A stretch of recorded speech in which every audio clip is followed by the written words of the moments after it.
Hello everyone, my name is Sahil and I'm a real estate consultant.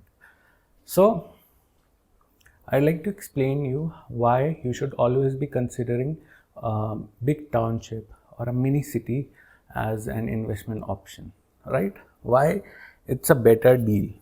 I'll be explaining the pros and cons, using some example to tell you how it has performed in the past and why you should also be looking out for these kind of opportunity. Like if you want to invest in a smaller project, if you want to invest in a big township or a mini city project kind of thing. So in India we have seen couple of mini cities. One is your DLF. This has it is one of the biggest and most expensive kind of deal. Either it's your camellias and or your cyber hub or everything combined.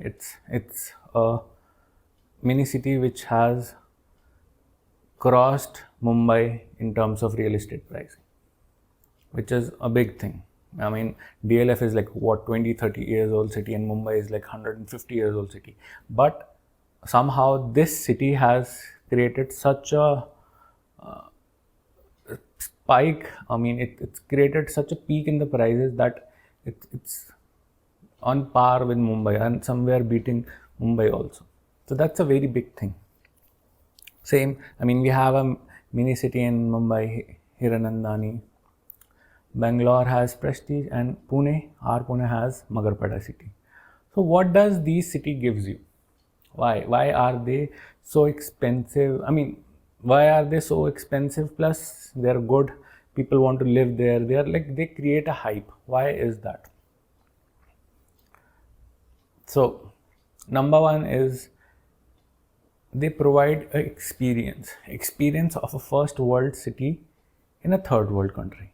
So the amenities which were supposed to be given by the government for the road network, the accessibilities to public parks, hospitals, schools, offices, and whatever you need in your day-to-day life, which was supposed to be given by government to you, is not given to you by the government. Then where you're supposed to go? How can you get that experience? Even if you have that kind of money, where you can get that experience? Either you have to go to another country, or if you want to enjoy all these things in India, where do you go? This is where these mini cities comes in and gives you those experience. So explaining and getting more into this is why is DLF Camellia so expensive? 200 crore for a penthouse. How can we? Well, what kind of material they use? What kind of construction they did? What is the size of it? What is so unique about it that 200 crore is justified? So the number one, already said the experience. It's about the experience. They have created a golf course inside the project. They have created a jungle. They have an artificial waterfall in it. That's kind of amenities you can see. What is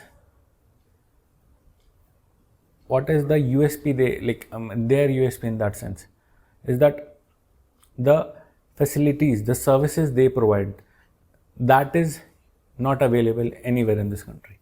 They have hired professional chefs. So if someone wants to don't want to cook, someone wants to have a get together and they want to get some Italian dish or a special Chinese dish, they have professional. You can call them, you can arrange that thing. They'll arrange it for you. What if someone wants to enjoy a luxurious spa? Then you have that here, that in your community, in your residence. What about office spaces? They have office spaces so well that people don't want to go to their office. Majority of the people who are living there are generally chairmen, CEOs, and top brass of a top industry. And they are conducting their business there in those clubhouses. A private golf course plus the gentry. That is one of the most premium thing.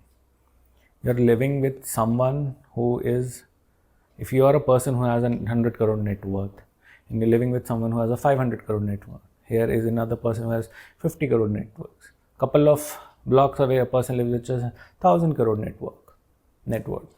This kind of net worth people, coming in a single community, living together. This is the gentry. This gives them connections. This gives them a belongingness. So a similar mindset people are living together. This is something which creates the opportunity. For them to mingle, discuss, new opportunities for them. So this is why this is one of the reasons which created DLF in Gurgaon. Now, if we talk about Pune, Magarpatta city, even though it was not done by a very, infamous builder or thing, but whatever is created there is phenomenal. If you go inside it and you want to live there, you can feel the difference. Just outside the, Magarpatta city, the road there is very narrow roads, a lot of chaos, a lot of things. But the person who is living there inside that city and working there, they generally avoids majority of traffic. It's the best deal for them. They have schools for their kids. They have everything you need. They have sporting centers around you and around your home. They have a lot of things where your family can enjoy and live. So it's not like that everything is going to work, everything is good in this. There are cases, couple of cons is that what if the builder is not able to deliver what they promise? The vision and the actual product you get is way different. There are chances of that. There is a failed city, what was the Ambe Valley city, which was supposed to be, it was developed by Sahara Group and it was supposed to be the most luxurious city. And it didn't work out because a lot of reasons. So there are cases that also. So it's not always a good thing, but there is some risk. There is some risk involved in investing in these kind of projects, but the end result is worth it. So you have to be very cautious when you invest in these kind of things, right? Assuming you don't get the city every next day, it's not going to build, right? So let's assume if there is a township, a 250 acre township is coming near your, a location and there is a 250 acre township coming and you feel like that this can be the next address or a place which is known by everyone in that area. It will give a sense of, a feeling of you live there, that kind of thing. Then you have to see the vision and you have to see a lot of things when investing in these kind of things. If the brand is going to be, is able to deliver it. If the brand has already done that kind of thing previously, and does they have the capacity to do it now? There is some risk involved in it, but if everything goes right and you get your product and the vision of the builder and the final product is somewhat around 80-90% close, then you in the longer run you win. Right? So what does it do? It gives you a community where you can live with like-minded people. It gives you a place where you have all the necessity for your family. Either it's a school or a sporting complex near inside your township, or you have a gymnasium, or you have a commercial, somewhat a small mall which have a decent amount of brands which you generally like shopping with. So these kind of properties will give you facilities. Compared to a mini city, a small township won't have that much of things, but overall the basic amenities like good roads, public, cycling space, public parks, not public societies, park, cycling space, sporting activities, gymnasiums, swimming pools, all these kind of amenities are there which you can enjoy and feel the quality of life. So this is what you get by investing in township. and this premium is also, seen in the longer run. So if you're investing in it in the longer run, which is like around 10 years, then if Township is done today and in the next 5 years, you will feel the difference of it. If you invested now in 10 years, in 5 years the Township get done, in the post 5 that. So the day you invested and after 10 years, you will feel the appreciation kicking in terms of rental, in terms of desirability, in terms of capital appreciation. So you will feel it, you will see it.